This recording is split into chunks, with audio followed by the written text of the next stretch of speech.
আসসালামু আলাইকুম ওয়া রাহমাতুল্লাহি ওয়া বারাকাতুহু। সম্মানিত দেশবাসী, আমি cancer specialist doctor SM. Sarwar. বিশেষ করে আপনারা জানেন যে সারা ওয়ার্ল্ডের ডাক্তারদের বক্তব্য যে ক্যান্সার হলে আনসার নেই, ক্যান্সার হলে আমরা সাময়িকভাবে চিকিৎসা দিয়ে থাকি, একসময় ক্যান্সারের মৃত্যু হয়, এটাই স্বাভাবিক।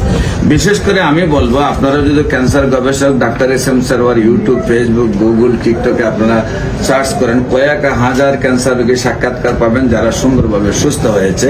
বিশেষ করে আমি বলবো যে আপনাদেরকে আমার অফিস ভিজিট করুন, পাশাপাশি আমার ইউটিউব ভিজিট করুন। তারপর আপনাদের যদি মনে হয় যে বিশ্বটাকে আমরা ক্যান্সার মুক্ত করার প্রয়োজন, তাহলে আপনাদেরকে আমার সাথে সহযোদ্ধা হিসাবে চাই। আজকেও সেই মরণবেদী ক্যান্সার থেকে একজন সুস্থতা লাভ করেছেন, সেই ব্যক্তির সাথে আপনাকে পরিচয় করে দিচ্ছি। ভাইজান, আপনার নামটা বলেন। আমার নাম নিজুদ্দিন দিদার।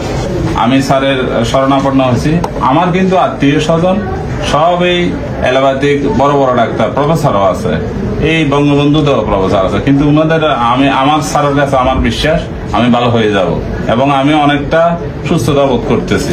আপনি আমার কাছে কতদিন চিকিৎসা করছেন? মাত্র 1 মাস। মাত্র 1 মাস। এখন কি আপনি সুস্থ মনে করেন? অনেকটা আমার কাছে আল্লাহর রহমতে আমার কাছে ভালো লাগতেছে, এবং আমি স্যার আমাকে বলছে যে 4 মাসের পর আমি সম্পূর্ণ কিউর হয়ে যাব। তো এই বিশ্বাসের উপরে আমি আছি এবং আমি আর বাকি। আপনার যে টিউমার গুলো ছিল আগের থেকে ছোট হয়েছে।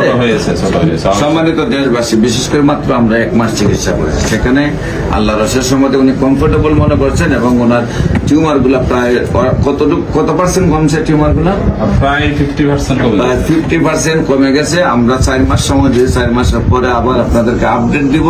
ইনশাল্লাহ উনি সুন্দরভাবে স্থায়ীভাবে সুস্থ হবেন, এটাই আমরা বিশ্বাস করি। আপনাদের সামনে আরেকজন রোগী আছেন, আমরা তার সাথে পরিচয় করে দিই। উনি কিভাবে অসুস্থ হয়েছেন, কিভাবে সুস্থ হয়েছেন, আমরা তার কাছ থেকে শুনবো। আপনার নাম? আমি কুমিল্লা থেকে আকন্দ একটা হসপিটাল আছে, ওখানে আমি ট্রিটমেন্ট হয়েছিলাম, অপারেশন করছিলাম।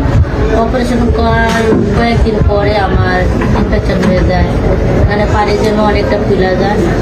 যেখানে অপারেশন করেছেন এই জায়গাতে ইনফেকশন হয়ে পানি জমে অনেকটা ফুলে গেছে। ওখানে কোনো আমার ট্রিটমেন্ট করে নাই, বলছে যে কোনো ওষুধ খাইলে সুস্থ হতে হবে। তারপরে আমি ফেসবুকে আপনার দেখছি, নখ দেওয়ার কারণে আসছিলাম।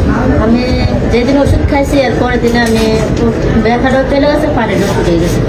মানে যেদিন থেকে আপনি আমার ওষুধটা খাইছেন, রাতে ওষুধ খাইছি, রাতের থেকে ব্যথা মানে কোনো ব্যথা চলে গেছে, কিন্তু ডাক্তারে বলছেন এটার কোনো ট্রিটমেন্ট নাই। এখন আপনি কতদিন চিকিৎসা হলো আমার এখানে? আমার আজকে 3 মাস চলে। আচ্ছা, এখন কি আপনি সম্পূর্ণ সুস্থ? আচ্ছা, সম্মানিত দেশবাসী, বিশেষ করে আমার এই বোনের কাছ থেকে পরিচয় পাইলেন যে উনিও সম্পূর্ণরূপে সুস্থ। ডাক্তাররা যেখানে বলছেন আর চিকিৎসা নেই। এমনি ভাবে আপনারা যতগুলা ক্যান্সার রোগী আপনারা দেখবেন যে এই একদম গলা থেকে ফেনিশ পর্যন্ত, গলার এক মাথা থেকে আর এক মাথা পর্যন্ত একদম গলা আটটা হয়ে গেছে, এইরকম যে রোগীগুলি তারাও আল্লাহ রসের সম্মত ইউটিউবে, ফেসবুকে তাদের সাক্ষাৎকার পাবেন। যাদেরকে বাংলাদেশ, ইন্ডিয়া, সিঙ্গাপুর চিকিৎসা করে সুস্থ হবে না বলছে, তারপরে চিকিৎসা সুস্থ হয়েছে। বিশেষ করে ক্যান্সার, কিডনি, থ্যালাসেমিয়া, এইডস রোগ সম্পূর্ণরূপে সুস্থ হয়।